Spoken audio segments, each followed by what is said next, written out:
কখনো কি ভেবেছ কেন কিছু মানুষ পৃথিবীর লক্ষ মানুষকে জাগিয়ে তোলে আর বাকিরা নিজের জীবনটাই সামলাতে পারে না? কারণ কিছু মানুষ শুধু বাঁচে না, তারা একটা উদ্দেশ্য নিয়ে বাঁচে। তাদের চোখে থাকে আগুন, মনে থাকে দৃঢ়তা, আর আত্মায় থাকে এক অদম্য বিশ্বাস। আমি এসেছি পৃথিবীতে কিছু পরিবর্তন ঘটাতে। তেমনই এক অনন্য ব্যক্তিত্বের নাম সোনু শর্মা। একজন মানুষ যিনি নিজের জীবনের প্রতিটি অভিজ্ঞতাকে রূপান্তরিত করেছেন শিক্ষায়, অনুপ্রেরণায় আর আলোয়। তার প্রতিটি কথা যেন আত্মার গভীরে বাজে। যে কথা মানুষকে থেমে থাকা থেকে উঠিয়ে আনে, যে কথা অন্ধকারে আলো দেখায়, আর যে কথা বলে তুমি পারবে, কারণ তোমার ভেতরেই আছে সেই শক্তি। আজ আমরা শুনব তাঁর চিন্তা ও দর্শনের এক অনন্য অধ্যায়, প্রেরিত করার মিশনে অগ্রসর, যেখানে তিনি শেখান কিভাবে নিজের জীবনকে এমনভাবে গড়ে তুলবে যাতে তুমি শুধু সফলই না হও, অন্যদেরও সফলতার পথে অনুপ্রাণিত করতে পারো। এই যাত্রা শুরু হোক এক নতুন প্রতিজ্ঞা দিয়ে, নিজেকে বদলানোর, নিজেকে জাগানোর আর অন্যদের জীবনে আলো ছড়িয়ে দেওয়ার। অধ্যায় 1, নিজের ভেতরের আগুন জ্বালাও। প্রতিটি মানুষের জীবনে এমন এক সময় আসে যখন সে নিজের ভিতরের আগুন হারিয়ে ফেলে। বাইরের দুনিয়া তাকে ক্লান্ত করে ফেলে। চাপ, ভয়, ব্যর্থতা আর তুলনার ভেতরে সে হারিয়ে যায়। সোনু শর্মা বলেন, যে মানুষ নিজের ভিতরের আগুন নেভাতে দেয় না, তাকেই একদিন পৃথিবী চিনে নেয়। তিনি জীবনের শুরুতে ছিলেন এক সাধারণ মানুষ। না ছিল বড় কোনো সুযোগ, না ছিল বিশেষ পরিচয়, কিন্তু একটা জিনিস ছিল, নিজেকে বদলানোর অদম্য ইচ্ছা। তিনি বুঝেছিলেন, যেদিন আমরা নিজের উপর কাজ করা বন্ধ করি, সেই দিন থেকেই আমরা থেমে যাই। তাঁর কথায়, তুমি যতক্ষণ না নিজের ভেতরের আগুন জ্বালাও, ততক্ষণ বাইরের আলো তোমাকে পথ দেখাতে পারবে না। এই আগুন মানে কি? এটা সেই শক্তি যা তোমাকে সকালে উঠে কাজ করতে বাধ্য করে, যা তোমাকে অন্যদের থেকে আলাদা করে, যা বলে, আমি পারবো, আমি বদলাবো, আমি প্রেরণা হব। সোনু শর্মা বলেন, প্রেরণা বাইরের কেউ দেয় না, এটা জন্ম নেয় তোমার নিজের চিন্তা থেকে। তিনি একটা উদাহরণ দেন, একটি মোমবাতি কখনো অন্ধকার দূর করতে পারে না যদি সে নিজেই জ্বলে না। তেমনি মানুষও অন্যকে প্রেরণা দিতে পারবে না যদি সে নিজের ভেতরে আলো না জ্বালায়। অধ্যায় 1-এর মূল বার্তা খুব স্পষ্ট, নিজেকে জ্বালাও, নিজের আগুন জাগাও, কারণ এই আগুনই তোমার জীবনের সব সীমা ভেঙে দেবে।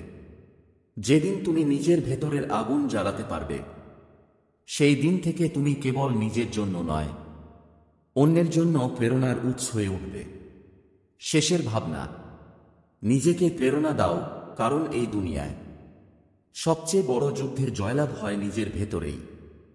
অধ্যায় 2, ব্যর্থতা থেকে শিক্ষা নেওয়ার রহস্য। জীবন কখনো সোজা লাইন ধরে চলে না।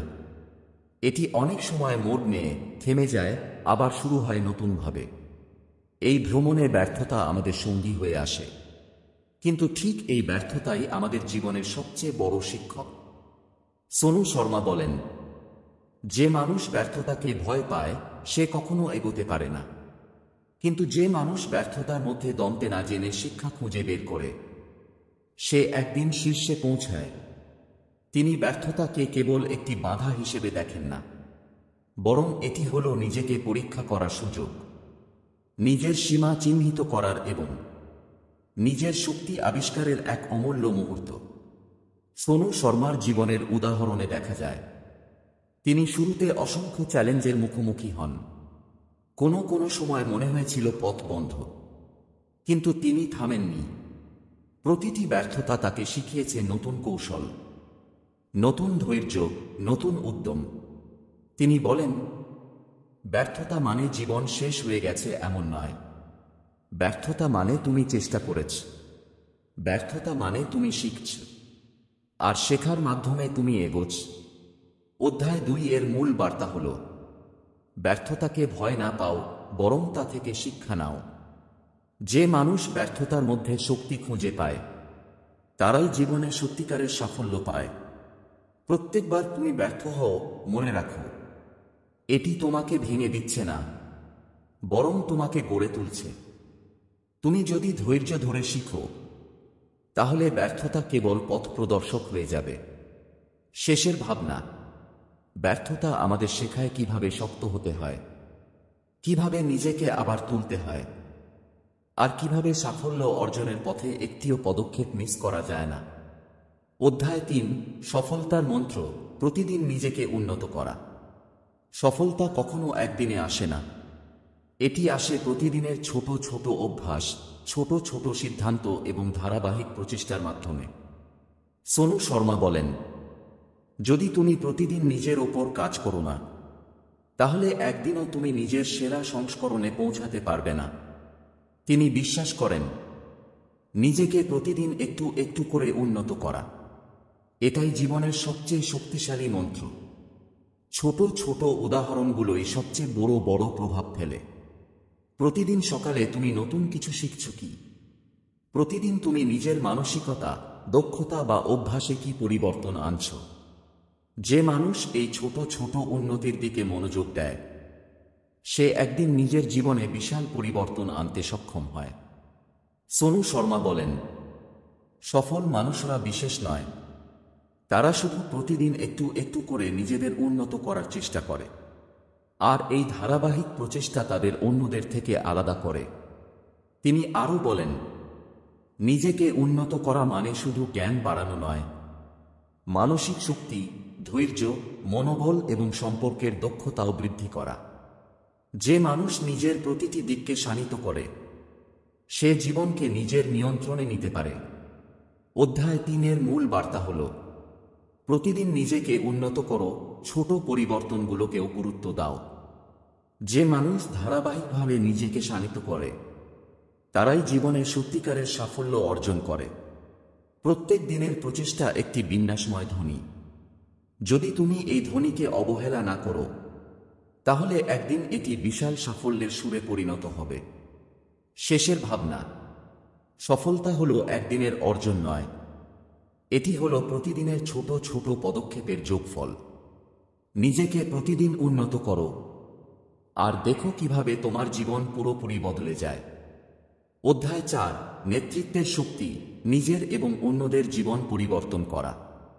নেতৃত্ব মানে কেবল কোনো দলের দায়িত্ব নেওয়া নয়, নেতৃত্ব হল নিজের জীবন নিয়ন্ত্রণ করা এবং অন্যদের জীবনে প্রভাব ফেলা। সোনু শর্মা বলেন, যে মানুষ নিজের জীবনের নেতা হতে পারে না সে অন্যকে কখনো পথ দেখাতে পারে না। তিনি বোঝান, নেতৃত্বের মূল হল দৃঢ় সংকল্প, দৃষ্টি এবং সহানুভূতি। একজন সত্যিকারের নেতা শুধু নির্দেশ দেয় না, সে উদাহরণ স্থাপন করে। তিনি নিজের কাজ, নিজের মানসিকতা এবং নিজের আচরণের মাধ্যমে অন্যদের প্রেরণা জাগায়। সোনু শর্মা বলেন, নেতৃত্ব মানে অন্যকে অনুসরণ করতে বাধ্য করা নয়, নেতৃত্ব মানে অন্যকে এমনভাবে অনুপ্রাণিত করা যাতে তারা নিজেদের সর্বোত্তম রূপটি খুঁজে পায়। তিনি আরও বলেন, যদি তুমি নিজের জীবনকে উন্নত করো, নিজের ভেতরের শক্তিকে জাগ্রত করো, তাহলে অন্যরা স্বাভাবিকভাবেই তোমার অনুসরণ করবে। অধ্যায় 4 মূল বার্তা হল, নিজের জীবনের নেতা হও যাতে তুমি অন্যদের জীবনে আলোর দিশা দেখাতে পারো। যে মানুষ নিজের পথে দৃঢ় থাকে সে শুধু নিজের জীবনকে নয়, অনেক মানুষের জীবনকেও পরিবর্তন করতে সক্ষম হয়।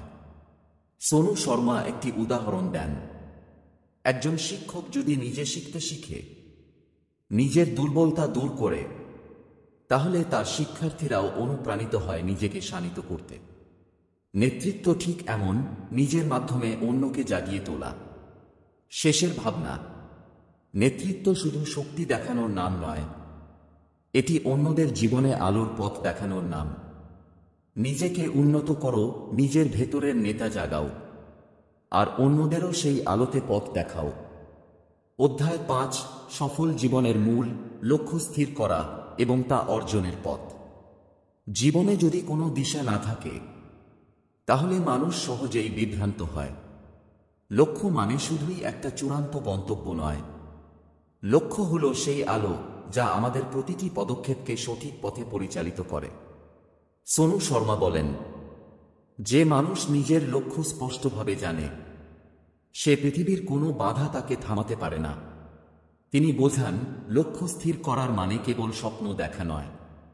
লক্ষ্য স্থির করা মানে পরিকল্পনা, প্রচেষ্টা এবং দৃঢ় সংকল্পের মাধ্যমে সেই স্বপ্নকে বাস্তবে পরিণত করা। একজন মানুষ যদি প্রতিদিন ছোট ছোট পদক্ষেপ নেয় যা তার লক্ষ্যকে এগিয়ে নিয়ে যায়, তাহলে একদিন সেই লক্ষ্য অবধি পৌঁছানো নিশ্চিত। সোনু শর্মা বলেন, লক্ষ্য মানে তুমি ঠিক জানো কোথায় যেতে চাও। লক্ষ্য মানে তুমি প্রতিদিন সেই পথে অটল থাকো। আর লক্ষ্য মানে তুমি ব্যর্থতাকে বাধা নয়, বরং শিক্ষা হিসেবে গ্রহণ করো। অধ্যায় 5-এর মূল বার্তা হল সফল জীবনের জন্য লক্ষ্য স্থির করা এবং প্রতিদিন সেই লক্ষ্য অর্জনের দিকে অগ্রসর হও। লক্ষ্য ছাড়া জীবন যেন বাতাসে ভেসে চলা পাতার মতো। কোনো দিশা নেই, কোনো স্থিরতা নেই। সোনু শর্মা আরও বলেন, যে মানুষ নিজের লক্ষ্যকে হৃদয়ে ধারণ করে, প্রতিটি সিদ্ধান্ত, প্রতিটি কাজ, প্রতিটি মুহূর্ত সেই লক্ষ্যকে সামনে রেখে নেয়, সে জীবনকে নিজের নিয়ন্ত্রণে নিয়ে আসে এবং অন্যদেরও প্রেরণা দেয়। শেষের ভাবনা, লক্ষ্যই জীবনের মানচিত্র। যে মানুষ তার লক্ষ্য নির্ধারণ করে, সে শুধু নিজেকে নয়, অন্যদেরকেও সফলতার পথে পরিচালিত করতে পারে। যদি আমাদের ভিডিওটি তোমার ভালো লেগে থাকে, তাহলে আদি বুক সাফ চ্যানেলটি সাবস্ক্রাইব করো। চলো একসাথে এই প্রেরণার যাত্রাকে আরও এগিয়ে নিয়ে যাই। অধ্যায় 6, সময় ব্যবস্থাপনার কৌশল, কম সময়ে বেশি অর্জন। সময় হল জীবনের সবচেয়ে মূল্যবান সম্পদ। যে মানুষ নিজের সময়কে সঠিকভাবে ব্যবহার করতে জানে, সে জীবনের প্রতিটি মুহূর্তকে সাফল্যের সিঁড়ি বানাতে পারে। সোনু শর্মা বলেন, সময়কে নিয়ন্ত্রণ করা মানে জীবনকে নিয়ন্ত্রণ করা। যে ব্যক্তি সময়কে অপচয় করে, সে জীবনের সবচেয়ে বড় সম্পদ নষ্ট করছে। তিনি বোঝান, শুধু ব্যস্ত থাকা যথেষ্ট নয়। সফল মানুষরা জানে কি কাজ জরুরি, কি কাজ গুরুত্বপূর্ণ, আর কি কাজ বর্জনযোগ্য। এটি হল সময় ব্যবস্থাপনার মূল চাবিকাঠি। সোনু শর্মা আরও বলেন, কম সময় বেশি অর্জন করার জন্য দরকার পরিকল্পনা, অগ্রাধিকার এবং মনোযোগ। যখন তুমি শুধু গুরুত্বপূর্ণ কাজের ওপর মনোযোগ দাও, তখন সময়ও তোমার বন্ধু হয়ে ওঠে। অধ্যায় 6-এর মূল বার্তা হল, তোমার সময়কে কৌশলগতভাবে ব্যবহার করো, অপ্রয়োজনীয় কাজ থেকে দূরে থাকো এবং প্রতিটি মুহূর্তকে সাফল্যের দিকে নিয়ে যাও। তিনি একটি উদাহরণ দেন, যদি তুমি প্রতিদিন সকালে অগ্রাধিকার ভিত্তিক কাজগুলো করো, বাকি সময় স্বাভাবিকভাবে আরও ফলপ্রসূ হয়। এভাবেই সময় ব্যবস্থাপনা শুধু কাজ নয়, একটি জীবনযাপনের শিল্পে পরিণত হয়। সোনু শর্মা মনে করিয়ে দেন, যে মানুষ নিজের সময়কে মূল্যায়ন করে, সে শুধু নিজের জন্য নয়, অন্যদের জীবনকেও প্রভাবিত করতে পারে। শেষের ভাবনা, সময় হল জীবনের আসল সোনার খনি। যদি তুমি এটি সঠিকভাবে ব্যবহার করতে শিখো, তাহলে তুমি কম সময়ে বেশি অর্জন করতে পারবে এবং জীবনকে এক নতুন উচ্চতায় নিয়ে যেতে পারবে। অধ্যায় 7, সঠিক অভ্যাস গড়ে তোলা, জীবনের প্রতিটি পদক্ষেপে জেতা। জীবনের প্রতিটি অর্জন শুরু হয় ছোট ছোট অভ্যাস থেকে। যে মানুষ নিজের প্রতিদিনের অভ্যাসগুলো নিয়ন্ত্রণ করতে পারে, সে জীবনের বড় বড় লক্ষ্য অর্জন করতে পারে। সোনু শর্মা বলেন, অভ্যাস হল তোমার জীবনের অদৃশ্য শক্তি। যদি তুমি সঠিক অভ্যাস গড়ে তুলো, তাহলে সাফল্য অপ্রতিরোধ্য হয়ে যাবে। তিনি বোঝান, অভ্যাস শুধু কাজ নয়, এটি হল চিন্তাধারা, মনোভাব এবং জীবনের ধারা। যে মানুষ প্রতিদিন ইতিবাচক অভ্যাসগুলো অনুসরণ করে, সে নিজেকে ধীরে ধীরে শানিত করে, নিজের অজান্তেই সাফল্যের দিকে এগোতে থাকে। সোনু শর্মা বলেন, সত্যিকারের সাফল্য আসে না একক প্রচেষ্টায়, এটি আসে প্রতিদিনের ছোট ছোট কাজ থেকে, যা নিয়মিতভাবে করার মাধ্যমে তুমি নিজেকে শক্তিশালী করো। অধ্যায় 7-এর মূল বার্তা হল, সঠিক অভ্যাস গড়ে তোলা জীবনের প্রতিটি পদক্ষেপে জেতার চাবিকাঠি। ছোট অভ্যাসগুলো যদি নিয়মিতভাবে পালন করা হয় তাহলে সেগুলো একটি বিশাল সাফল্যে পরিণত হয়। তিনি উদাহরণ দেন, যদি তুমি প্রতিদিন সকালে একটি নতুন দক্ষতা শিখো, প্রতিদিন নিজের লক্ষ্য নিয়ে কাজ করো, প্রতিদিন নিজের মনকে ইতিবাচক রাখো, তাহলে তুমি অজান্তেই জীবনের প্রতিটি ক্ষেত্রে জিতবে। সোনু শর্মা মনে করিয়ে দেন, ছোট অভ্যাসগুলোই বড় সাফল্যের ভিত্তি। যদি তুমি সেগুলো গড়ে তুলতে শিখো তাহলে তুমি জীবনে যে কোনো চ্যালেঞ্জ জয় করতে পারবে। শেষের ভাবনা, সফলতা বড় কাজ করার মধ্যে নয়, এটি প্রতিদিনের সঠিক অভ্যাসগুলো অনুসরণ করার মধ্যেই লুকিয়ে আছে। নিজের অভ্যাসকে শক্তিশালী করো এবং জীবনকে প্রতিটি পদক্ষেপে জিততে শেখো। অধ্যায় 8, মনোবল ও আত্মবিশ্বাস গড়ে তোলা, সাহসী হয়ে এগোনো। জীবনের পথে অনেক বাধা আসে, অনিশ্চয়তা থাকে, ভয় থাকে। কিছু মুহূর্তে মনে হয় আমরা এগোতে পারবো না, কিন্তু সফল মানুষরা জানে মনোবল এবং আত্মবিশ্বাসই সেই শক্তি যা এগিয়ে নিয়ে যায়।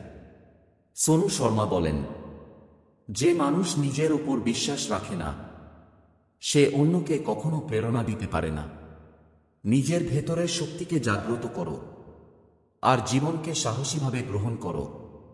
মনোবল মানে শুধু সাহস নয়, এটি হল নিজেকে চ্যালেঞ্জের মুখোমুখি করা, ভয়কে মোকাবেলা করা এবং প্রত্যেক বিপদকে শিক্ষা হিসেবে গ্রহণ করা। সোনু শর্মা বলেন, ভয় হলো তোমার সবচেয়ে বড় শত্রু, কিন্তু আত্মবিশ্বাস হলো সেই শক্তি যা ভয়কে জয় করে এগিয়ে যেতে শেখায়। অধ্যায় 8 মূল বার্তা হল মনোবল এবং আত্মবিশ্বাস গড়ে তোলা জীবনের প্রতিটি চ্যালেঞ্জ জয় করার চাবিকাঠি। যে মানুষ নিজের শক্তিকে বিশ্বাস করে সে যে কোনো পরিস্থিতিতেই থেমে থাকে না। তিনি উদাহরণ দেন, যে ব্যক্তি প্রতিদিন নিজের ভেতরের ভয় চিহ্নিত করে, তার মোকাবিলা করে, নিজেকে ছোট ছোট পদক্ষেপে সাহসীভাবে এগিয়ে নিয়ে যায়, সে একজন প্রকৃত বিজয়ী হয়ে ওঠে। সোনু শর্মা মনে করিয়ে দেন, মনোবল এবং আত্মবিশ্বাস ছাড়া সাফল্য অসম্ভব। নিজেকে বিশ্বাস করো, সাহসী হও আর জীবনের প্রতিটি সুযোগকে জয় করো। শেষের ভাবনা, সফলতা আসে সেই মানুষের কাছে যার হৃদয় সাহসী, যার মনোবল অটল, যিনি নিজের আত্মবিশ্বাসকে কখনো হারান না। অধ্যায় 9, প্রেরণার শক্তি, অন্যদের জীবন প্রভাবিত করা। সফল মানুষরা কেবল নিজের জীবনে পরিবর্তন আনেন না, তারা অন্যদের জীবনেও আলোর প্রদীপ জ্বালান। প্রেরণা হল সেই শক্তি যা এক মানুষের জীবনকে পরিবর্তন করতে পারে আর বহু মানুষের পথ প্রদর্শন করতে পারে। সোনু শর্মা বলেন, যে মানুষ নিজের ভেতরের শক্তি আবিষ্কার করেছে সে অন্যদেরও সেই শক্তি দেখাতে পারে। প্রেরণার মাধ্যমে মানুষ শুধু নিজেকে নয়, অন্যদেরও এগিয়ে যেতে সাহায্য করে। তিনি বোঝান, প্রেরণা দেওয়া মানে কেবল উপদেশ দেওয়া নয়, এটি হল উদাহরণ স্থাপন করা, আচরণের মাধ্যমে শেখানো এবং ইতিবাচক প্রভাব ফেলা। যে ব্যক্তি নিজের জীবনকে সৎ ও কার্যকরভাবে পরিচালনা করে তার চারপাশের মানুষ স্বাভাবিকভাবেই প্রেরণা পায়। সোনু শর্মা বলেন, প্রেরণা মানে অন্যকে বলতে পারা তুমি পারবে, কিন্তু সবচেয়ে শক্তিশালী প্রেরণা আসে যখন তুমি নিজের কাজ এবং জীবনের মাধ্যমে সেই বার্তা প্রমাণ করো। অধ্যায় 9 মূল বার্তা হল নিজের জীবনকে এমনভাবে গড়ে তুলো যাতে তোমার প্রেরণা অন্যদের জীবনে আলোর প্রদীপ হয়ে ওঠে। প্রেরণা দিলে তুমি কেবল তাদের সাহায্য করছো না, নিজেকেও শক্তিশালী করছো। তিনি উদাহরণ দেন, একজন শিক্ষক যদি নিজের অভ্যাস, মনোবল এবং কর্মদক্ষতা প্রদর্শন করে তার ছাত্ররা অনুপ্রাণিত হয় এবং নিজেদের সেরাটা দিতে চেষ্টা করে। প্রেরণা হলো এমন এক চক্র যেখানে তুমি অন্যকে সাহায্য করো আর নিজের ক্ষমতাও বাড়াও। শেষের ভাবনা, প্রেরণা হলো শক্তি যা এক মানুষের জীবনকে আলোকিত করে আর সেই আলো ছড়িয়ে দিয়ে অনেকের পথকে জ্যোতিষ্ক বানায়। নিজেকে উন্নত করো, আর অন্যদের জীবনকে আলোকিত করার প্রেরণা দাও। অধ্যায় 10, লক্ষ্য অর্জনের জন্য মানসিক দৃঢ়তা। জীবনে সাফল্য অর্জনের সবচেয়ে বড় চাবিকাঠি হল মানসিক দৃঢ়তা। তোমার লক্ষ্য যত বড়ই হোক না কেন, যদি মন দুর্বল হয়, তাহলে পথের প্রতিটি চ্যালেঞ্জ তোমাকে থামিয়ে দিতে পারে। সোনু শর্মা বলেন, লক্ষ্য অর্জনের জন্য সবচেয়ে গুরুত্বপূর্ণ হল মানসিক দৃঢ়তা। যে ব্যক্তি হাল ছাড়ে না, যে ব্যক্তি প্রত্যেক ব্যর্থতাকে শিক্ষা হিসেবে গ্রহণ করে, সে নিশ্চিতভাবে সফল হয়। তিনি বোঝান, মানসিক দৃঢ়তা মানে শুধু ধৈর্য ধরার ক্ষমতা নয়, এটি হল নিজেকে পুনরায় গড়ে তোলা, ভয়কে জয় করা, আর যে কোনো পরিস্থিতিতেও লক্ষ্যকে অটলভাবে ধরে রাখা। সোনু শর্মা বলেন, যে মানুষ নিজের মনকে নিয়ন্ত্রণ করতে শিখেছে, সে পৃথিবীর কোনো চ্যালেঞ্জের কাছে হার মানে না। মানসিক দৃঢ়তা তোমাকে এমন শক্তি দেয় যা তোমার স্বপ্নকে বাস্তবে রূপান্তরিত করে। অধ্যায় 10-এর মূল বার্তা হল, লক্ষ্য অর্জনের পথে মানসিক দৃঢ়তা সবথেকে বড় অস্ত্র। যে মানুষ নিজের মনকে শক্ত রাখে, সে যে কোনো বাধাকে জয় করতে পারে। তিনি উদাহরণ দেন, একজন উদ্যোক্তা যদি প্রতিনিয়ত ব্যর্থ হয়, কিন্তু মানসিক দৃঢ়তা ধরে রাখে এবং চেষ্টা চালিয়ে যায়, একদিন সে তার লক্ষ্য অর্জন করে এবং সাফল্যের শিখরে পৌঁছে যায়। শেষের ভাবনা, লক্ষ্য অর্জনের জন্য শারীরিক শক্তি নয়, মনোবলই সবচেয়ে বড় শক্তি। নিজেকে দৃঢ় রাখো, ভয়কে জয় করো, আর লক্ষ্যকে অব্যাহতভাবে অনুসরণ করো। ভিডিওটি সম্পূর্ণ দেখার জন্য ধন্যবাদ। আমরা প্রথম 10টি অধ্যায় শেষ করেছি। পরবর্তী অধ্যায়গুলো দেখতে চাইলে আমাদের আদি বুক সাফ চ্যানেলটি সাবস্ক্রাইব করুন, ভিডিওটি লাইক ও শেয়ার করুন। সবাই ভালো থাকুন, সুস্থ থাকুন। ধন্যবাদ।